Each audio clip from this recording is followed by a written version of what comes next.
السلام علیکم جی، میں ہوں سرور روان اور آپ کو اس ویڈیو میں خوش آمدید۔ آج سے کچھ روز پہلے لاہور فورٹ میں نصب راجہ رنجیت سنگھ کے مجسمے کو ایک نوجوان نے گرا کر توڑ ڈالا اور بعد ازاں اس نوجوان کو وہاں سے گرفتار کر لیا گیا اور مجسمے کو ریپیئرنگ کے لیے بھجوا دیا گیا ہے، جسے کچھ روز بعد وہاں پر دوبارہ نصب کر دیا جائے گا۔ اچھا، اگر ہم دیکھیں اس واقعے کے تو اس کے دو رخ ہیں۔ ایک وہ رخ ہے جو موقع پر موجود اس نوجوان کی جانب سے نعرے لگائے گئے اور ان نعروں کی جو ایک اسپیسیفک جماعت سے ایسوسیشن ہے۔ ایک تو اس کا بلیک اینڈ وائٹ میں یہ رخ سامنے آیا ہے، لیکن دوسرا رخ بڑا کمپلیکیٹڈ ہے اور بڑا اس کو ہم خطرناک حد بھی کہہ سکتے ہیں اس کی، کہ انڈیا کی جانب سے، انڈین میڈیا کی جانب سے ایسے ٹرینڈز چلائے گئے اور ایسی رپورٹنگ کی گئی جس میں کہا گیا کہ پاکستان ایک شدت پسند ریاست ہے اور یہ اس طرح کی جو ایکٹیویٹیز ہیں ٹورسٹ کے لیے یہ سیف پلیس نہیں ہے، اور ایک باقاعدہ پلان قسم کی کیمپین چلائی گئی۔ اچھا، کسی بھی طرح کے جو ٹرینڈز ہیں یہ چلنا ایک اچھی بات ہوتی ہے، اس سے سول سوسائٹی موبلائز ہوتی ہے، لیکن اہم بات یہ ہے کہ ایک عام ایک ذمہ دار شہری ہونے کے ناطے ہمارا یہ فرض بنتا ہے کہ ہم ان کو تھوڑا سا کینلی آبزرو کر لیں، کیونکہ بعض اوقات ہم کچھ ایسے ٹرینڈز کا حصہ بن جاتے ہیں جو لاشعوری طور پر ہماری کنٹری کے خلاف جا رہے ہوتے ہیں اور ہمارے وطن عزیز کے خلاف جا رہے ہوتے ہیں، اور اس میں بدقسمتی سے ہماری مقتدر شخصیات بھی انوالو ہو جاتی ہیں، اعلیٰ عہدوں پر فائز شخصیات بھی کچھ ایسے بیانات داغ دیتی ہیں، کچھ ایسی اسٹیٹمنٹس دے دیتی ہیں جو کہ انٹرنیشنل ایجنڈا کو سپورٹ کرنے لگ جاتی ہیں۔ ہمارا ایز اے کنٹری یہ ایجنڈا ہے اور رہا ہے کہ ہم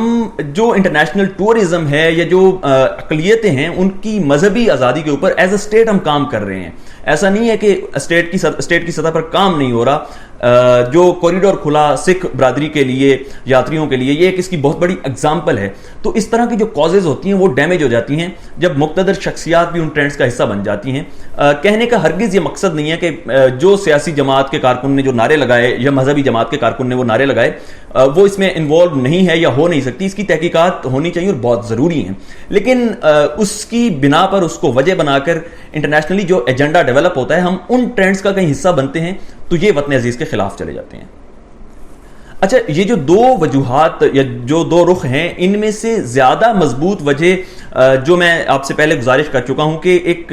انڈیا کی طرف سے ٹرینڈز چلائے جا رہے ہیں اور اس ایجنڈا کو ڈیولپ کرنے کی کوشش کی گئی ہے، وہ کیوں زیادہ مضبوط نظر آتا ہے؟ کیونکہ اگر ہم رنجیت سنگھ کی جو دور حکومت ہے اس کو تھوڑا ٹیکنیکلی انالائز کریں تو اس میں کبھی بھی کوئی جو مذہبی رواداری کے خلاف کام نہیں ہوا یا کوئی بھی اس طرح کی ایکٹیویٹیز اس کی طرف سے نہیں رہی۔ اس کی دور حکومت میں 40 سالہ دور حکومت تھا اس کا، اور وہ واحد پنجابی حکمران تھا جس نے اس خطے پر حکومت کی ہے۔ اس سے سکھوں کی ایسوسیشن تو ہے ہی، لیکن پنجابیوں کی اپنی ایک ایسوسیشن ہے۔ تو اور دیکھا جائے دوسری جانب سے دیکھا جائے تو یہ جو مذہبی جماعت جس مذہبی جماعت کے کارکن نے کیا ہے ان کا یا کسی بھی ہمارے اور فرقے کا کسی بھی مذہبی سیگمنٹ کا سکھوں سے کوئی براہ راست ہمارا کوئی ٹاکرا نہیں ہے، کوئی ٹکر نہیں ہے۔ ہاں، اگر اس کو ہم یہ کہہ سکتے ہیں کہ کچھ قوتیں یہ ایک اس طرح کی انارکی پھیلانا چاہتی ہیں تو یہ تھوڑا زیادہ مضبوط پوائنٹ ہوگا اس کو اگر کنسیڈر کیا جائے تو۔ یہاں پر لیکن ایک اہم نقطہ تحقیق کرنا بہت ضروری ہے۔ ایسی پاسبلٹیز ہیں کہ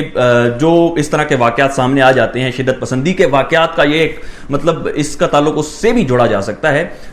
یہاں پر سیاسی جماعتوں بالخصوص مذہبی جماعتوں سے اور جو ایمرجنگ مذہبی سیاسی جماعتیں ہیں ان سے گزارش ہے کہ اپنے ورکرز کی اتنی ٹریننگ کریں، اتنی گرومنگ کریں کہ وہ ایکسیپٹنس رکھیں۔ اس طرح کی ایکٹیویٹیز سے چلیں مان لیا کہ اور کچھ ہوا یا نہیں ہوا، لیکن ایک چیز ہم ضرور کرتے ہیں کہ ہم اپنی تاریخی جو بھی ہماری اس طرح کی اینٹیٹیز ہیں ان کو ضائع کرتے ہیں، ان کو مسخ کرتے ہیں اور دنیا کو یہ میسج دیتے ہیں کہ ہم اپنی تاریخ کو سنبھال کر نہیں رکھ سکتے۔ اس میں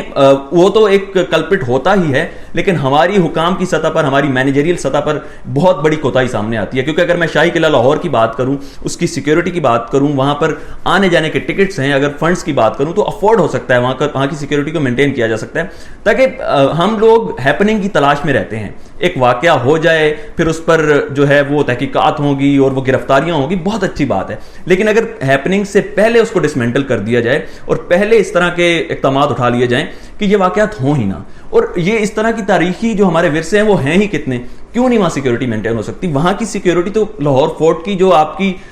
ٹکٹ سے انکم آ رہی ہے وہ بھی افورڈ کی جا سکتی ہے اس کے ذریعے۔ تو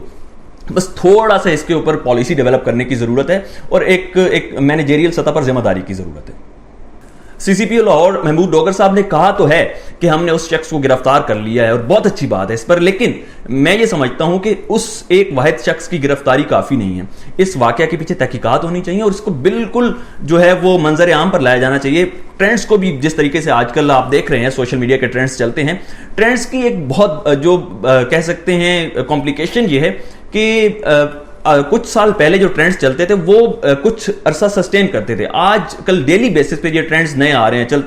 چلتے ہیں، پھر نیا ٹرینڈ آتا ہے اس کو ریپلیس کر دیتا ہے. لیکن جب اس طرح کی کوئی انٹرنیشنلی اس طرح کی ہیپننگز ہوتی ہیں اور وہ ایجنڈا ڈیولپ کرتے ہیں تو ایک ٹرینڈ کو سسٹین کرنے کے لیے کانسٹنٹلی اس پر کام کیا جاتا ہے. وہ بیٹھ جاتے ہیں لوگ اور وہ ٹرینڈز چلانے کے لیے ٹویٹر، فیس بک، یوٹیوب، ہر طرح کے پلیٹ فارم کا سہارا لیتے ہیں اور ایک باقاعدہ جس کو کہتے ہیں کہ محاذ کھڑا کر دیتے ہیں. تو ہماری جو کوشش ہونی چاہیے اپنی اس طرح کی چیزوں کو بچانے کے لیے یا ویسے بھی کہ ہم تھوڑا پری پلان ہو کر چلیں تاکہ اس طرح کے واقعات ہوں ہی نہ. ادروائز تو انڈیا کیا پوری دنیا میں جو بھی ہماری رائیولری چل رہی ہے سب کو کہیں نہ کہیں موقع مل جاتا ہے اور وہ ہمارے خلاف ایک بڑا محاذ کھڑا کر دیتے ہیں. اس ویڈیو پر اپنا فیڈ بیک ضرور دیں اور آپ کی کوئی ذاتی رائے ہے تو وہ بھی ہمارے ساتھ شیئر کریں. اس پیج کو لائک کریں، فالو کریں. آپ کا بہت شکریہ. Thank you very much.